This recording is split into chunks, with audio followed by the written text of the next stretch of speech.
Hello everyone. My name is Dr. Aarti Bhandare. I'm a dentist, but I'm the proud owner and founder and promoter of the non-profit organization called as Amulya Bone. I'm so much in love with nature to tell in short about myself that I have given up my full-fledged dental practice to be a nature warrior. The way we call water a natural and a universal solvent, in the same way, nature has the answers to all our questions. It has the solutions to all our questions.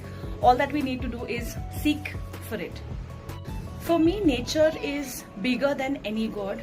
It is more than a power. It's more than a caregiver.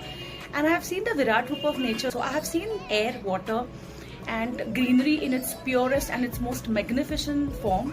And it is as powerful because it can give someone to life. So there is nothing bigger to me than nature is. Childhood was definitely heaven, and now through concretization and destroying the nature, we are moving towards hell. Basically, people have forgotten the concept of existence through coexistence, maybe. More than most important change, the most needed change of this hour is the change in the mindset of the people. We say that nature belongs to us. There's a slight change that to nature we belong. Once we change that mindset, I think everything will change, all habits will change, and we may allow nature to heal. We've heard of the famous phrase. We say "boon boon se banta hai sagar." It's most commonly used. So individual practices, individual contribution matters a lot. It's not always that government and administrative laws change everything. Small habits like, for example, I breed earthworms.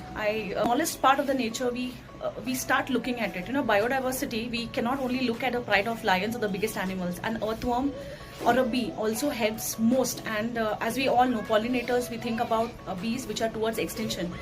So, when we have to contribute towards each individual's smallest thinking also matters. It's not always the laws that change everything. I could speak volumes about the medicinal properties of increased biodiversity, but something I came across very recently, something called as Shinrin Yoku.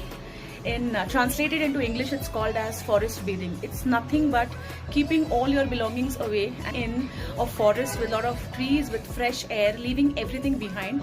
And it is medicinal because it is shown to have some changes in the body, like improved blood circulation, decreased level of stress hormones. It has shown to improve the blood pressure of a person.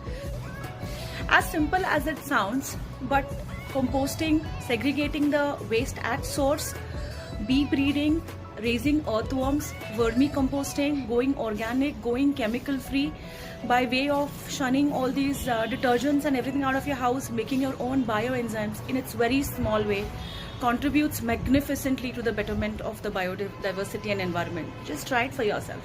I proudly pat my back because I'm completely aware of all the things that I have just said. Not only do I practice, but I completely endorse these things. For example, I've begun composting in the past 8 years. I failed miserably in the first year, but I haven't stopped, and I endorse the activity in schools and colleges. Same way, preparing bioenzymes, because all the water and all the chemical that we use at home goes into our water bodies, and I do not want the marine biodiversity to be affected in any way. So that is my little contribution, and I think if all of us come together and do it, we will have a healed nature within the next 5 to 6 years.